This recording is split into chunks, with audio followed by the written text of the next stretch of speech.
नमस्कार दोस्तों। भारत के लिए आज का दिन सामरिक और आर्थिक मोर्चे पर बेहद निर्णायक है। एक तरफ जहां सीमा पर चीन की नई चालों ने सुरक्षा एजेंसियों को अलर्ट कर दिया है, वहीं दूसरी तरफ मिडिल ईस्ट के आईमेक कॉरिडोर से आई एक खबर ने भारत के व्यापारिक भविष्य को नई उम्मीद दी है। क्या रूस के साथ हमारा रुपया रूबल व्यापार डॉलर के साम्राज्य को हिला देगा और अमेरिका के साथ होने वाली क्रिटिकल टेक डील से भारत की सेना कितनी ताकतवर होगी? आज हम भारत के उन कदमों का विश्लेषण करेंगे जो इसे दुनिया की तीसरी सबसे बड़ी महाशक्ति बनाने की ओर ले जा रहे हैं। जुड़े रहिए हमारे साथ और वीडियो के अंत तक बने रहिए। पहली खबर आ रही है वॉशिंगटन से। भारत और अमेरिका ने अपने क्रिटिकल टेक्नोलॉजी समझौते यानी ICET के दूसरे चरण को हरी झंडी दे दी है, जो सीधे तौर पर चीन की टेक दादागिरी को चुनौती देती है। इस नए समझौते के तहत भारत को सेमीकंडक्टर सप्लाई चेन और AI सर्विलांस में वैसी ही तकनीक देगा जो अब तक सिर्फ उसके नाटो सहयोगियों के पास थी। यह डील ऐसे समय में आई है जब चीन ने ताइवान और हिमालयी क्षेत्रों में अपनी हलचल बढ़ाई है।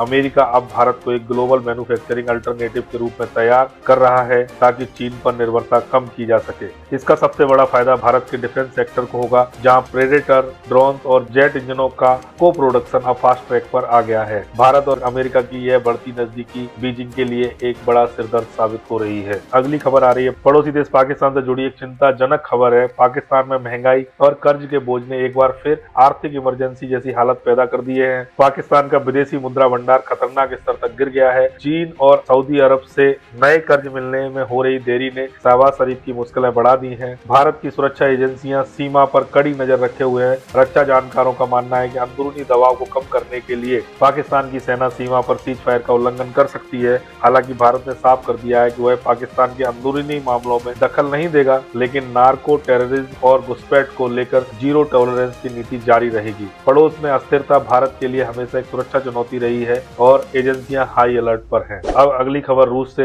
रूस और भारत के बीच कूटनीतिक दोस्ती अब जमी हुई बर्फ को चीरकर आर्कटिक तक पहुंच गई है। भारत ने रूस के सुदूर पूर्व फार ईस्ट में एक बहुत बड़े निवेश का ऐलान किया है। आज हुई आधिकारिक पुष्टि के मुताबिक भारत रूस के चेक पॉइंट प्रोजेक्ट्स और आर्कटिक शिपिंग रूट में बड़ी हिस्सेदारी लेगा। यह रास्ता सुएज नहर का एक सुरक्षित विकल्प बनेगा। चीन के बढ़ते प्रभाव को कम करने के लिए रूस अब भारत को इस क्षेत्र में अपना प्रमुख पार्टनर बना रहा है। इससे भारत को भविष्य में गैस और कोयले की निर्बाध सप्लाई मिलेगी। पश्चिमी देशों के दबाव के बावजूद रूस और भारत ने अपनी पेमेंट मैकेनिज्म को और मजबूत किया है। दोनों देशों के बीच अब व्यापार पूरी तरह रुपए और रूबल में शिफ्ट हो रहा है। रूस का ईस्ट और भारत का वेस्ट अब नई ग्लोबल सप्लाई चेन की नींव रख रहे हैं। अगली खबर हमारे पूर्वी पड़ोसी देश बांग्लादेश से एक बड़ी और चिंताजनक खबर आ रही है। ढाका की सुरक्षा पर जारी विरोध प्रदर्शनों ने भारत की सीमा सुरक्षा को अलर्ट पर रख दिया है। बांग्लादेश में विपक्षी दलों और छात्र संगठनों के बीच जारी हिंसक झड़पों के कारण सरकार ने कई जिलों में कर्फ्यू लगा दिया है। वहां की राजनीतिक अस्थिरता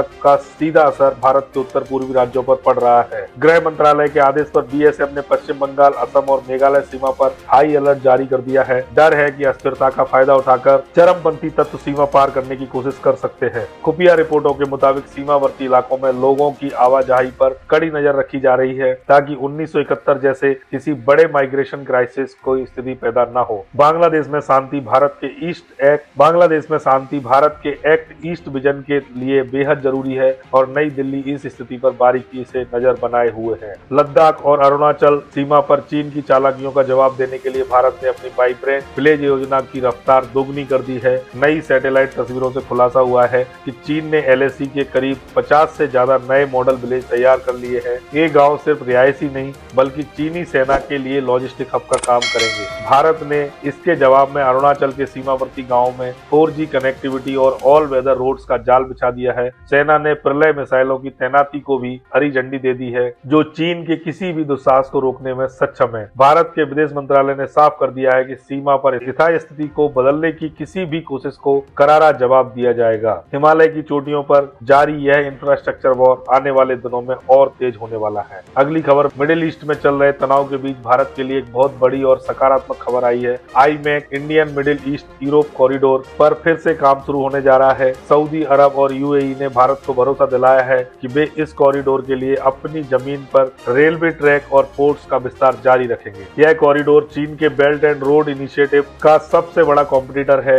इजराइल के हाइफा पोर्ट से यूरोप तक सामान पहुंचाना अब पहले से ज्यादा सस्ता और तेज होगा। भारत इस प्रोजेक्ट के जरिए न सिर्फ अपना एक्सपोर्ट बढ़ाएगा बल्कि ग्रीन हाइड्रोजन की सप्लाई के लिए एक पाइपलाइन भी बिछाएगा, यह कॉरिडोर भारत को यूरोप से सीधे जोड़ देगा। मिडिल ईस्ट में शांति और स्थिरता भारत की आर्थिक प्रगति के लिए सबसे जरूरी कड़ी बन चुकी है। अगली खबर भारतीय नौसेना की ओर से आ रही है। भारतीय नौसेना और सेना की ताकत में आज एक जबरदस्त इजाफा होने जा रहा है। अमेरिका से खरीदे गए प्रेडेटर ड्रोन्स की पहली खेप आज भारत पहुंच चुकी है। आज की सुबह आईएनएस राजली पर 2 MQ-9B सी गार्जियन ड्रोन्स लैंड हुए हैं। यह भारत और अमेरिका के बीच हुई $3 बिलियन की बड़ी डिफेंस डील का हिस्सा है। ये ड्रोन्स 35 घंटे से ज्यादा समय तक हवा में रह सकते हैं। इनकी मदद से भारत हिंद महासागर में चीन की पनडुब्बियों और LAC पर पाकिस्तान चीन की हरकतों पर 24 घंटे पैनी नजर रख सकेगा। खास बात यह है कि भारत इन ड्रोन का एक मेंटेनेंस और रिपेयर हब भी बनेगा, जिससे भविष्य में अन्य मित्र देशों के ड्रोन्स भी